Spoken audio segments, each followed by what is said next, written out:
Greetings, members one and all of the Salivation Nation. $1 million in gold destroyed by the government. Yes, this is actually not conspiracy. A U.S. Mint contractor destroyed $1 million worth of first spouse gold coins.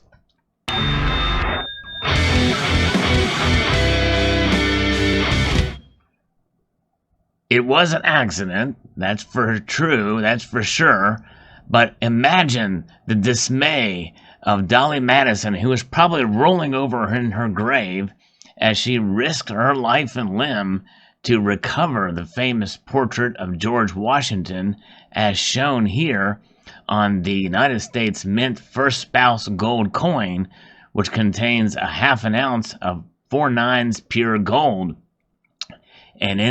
So she was able to recover that photo, but the coin bearing this image was destroyed by the United States Mint's contractor. It's Pitney Bowes Government Solutions, and they mistakenly arranged for the incineration without metal reclamation of more than $1 million worth of first spouse gold $10 coins. The U.S. Mint was compensated through Pitney Bowes Government Solutions insurance provider for the lost coin claim of $1,015,941.87. But can you imagine? Wow.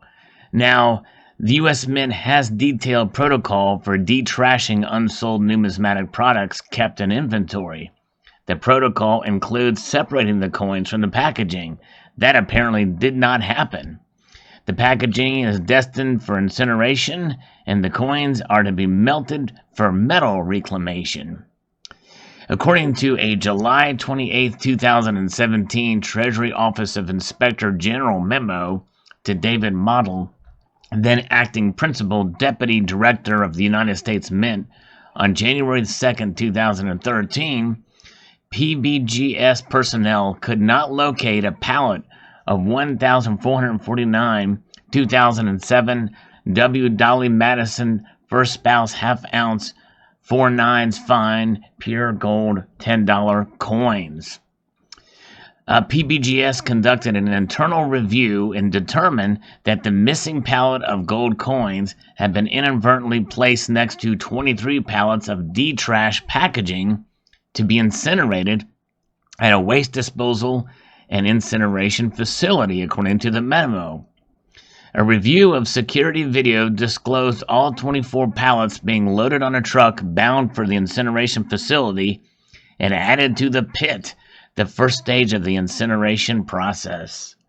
U.S. Mint officials filed a claim for the gold coins on February 6, 2013, after it was determined that PBGS was not consistently following proper detrashing protocol. In 2013, the same year that the results of a program audit and simultaneous Treasurer Office of Independent Government investigation were disclosed, the Mint replaced PBGS. The Mint instead awarded a 10-year, $599 million contract to FS Web to operate the Mint's website, to process customer orders operating from the Dallas area, and to fulfill and ship the orders from a complex in Memphis, Tennessee. Those of us who order from the Mint are well aware of that being that hub. Memphis is a big hub for shipment around the country anyways. Pitney Bowes Government Solutions operated from a facility in Plainfield, Indiana, south of Indianapolis International Airport. So now that leads us to the question is what happened to the gold? As we all know, gold does not just disappear. You can't just burn it up. I mean, when it goes incineration, it can boil. It can obviously do what it does, but there are traces of gold that can still be reconstituted. Will they take the time to do that for $1 million worth of gold? My guess is if they did, we don't know about it. But very interesting indeed to learn about this. Coin World did this story. Fascinating. $1 million in first spouse gold coins wrongly sent for destruction there. And so that And, with that being the actual number here, these things, by the way, were minted. There are a lot of them out there. And so 1,449 does not mean that you're going to have a rare first spouse coin for the Dolly Madison coin, which is a pretty attractive piece, I might add. But nonetheless, it is interesting to see how that has played out. And it makes you kind of wonder here. I'm very, very curious as to what the actual, if we take the number here, $1,015,941.87 and divide that by 1,449 of those coins, that comes to $701.13 each. So they are basically taking less than spot price for it. So it's actually more gold than that. That was destroyed. So interesting indeed. Yeah. Wow. That's quite a story and quite a loss. But again, 1,449 missing, from the mintage levels for that year are not going to be enough, I don't think, to make them a numismatic rarity. These things basically are going right now for not a whole lot over spot now, as these things were minted as part of the legislation to create the presidential dollar program. But there you have it. So post your thoughts about this news. And when the government makes mistakes through Contractor or otherwise, and insurance covers it. But I really want to know what happened to that gold. How hot are these furnaces? Can it dissolve? I guess something can boil so long, and then if it boils, does that mean that it can be vaporized? There's got to be traces of that gold somewhere.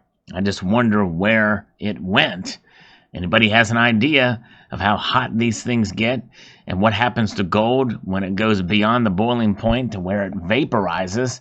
Where do those vapors go? Where does the vaporized gold go if it really does get that hot? My guess is it doesn't. I can't imagine it getting that hot. And what kind of trouble would it be if it was boiled over and it got intermeshed with the plastic and the materials that kind of incinerated there? How would you separate it? What process would it be? Would it be too expensive to do? Would it cost more than $1 million to separate it? My guess is it probably would at this point, making it not worth it, making it a loss. Who knows? But very interesting story indeed. Post your thoughts. And I want to remind my viewers that I do post videos daily.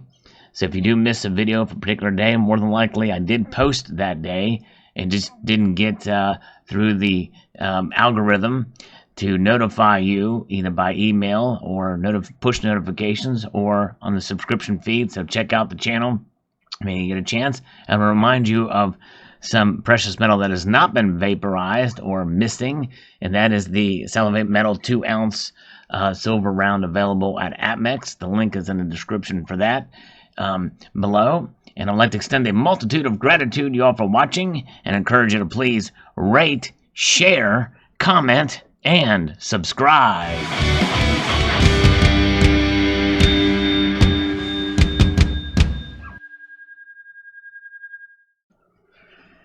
All right, a little addendum to this video. I did look at the mintage numbers here, and we can see that the 2007 was the inaugural year for these, and there were 20,000 limited. But the Dolly Madison was the first year that the numbers were down a little bit in sales. So if you take, and I didn't really say which one of these things, if it was uncirculated or if they were proof or a combination thereof. We were pallet of Dolly Madison first bounce half-ounce fine gold coins, but it doesn't say whether they were proof or uncirculated. It could have been a combination of both of those, but let's say that they are a combination. Well, take half of each or whatever.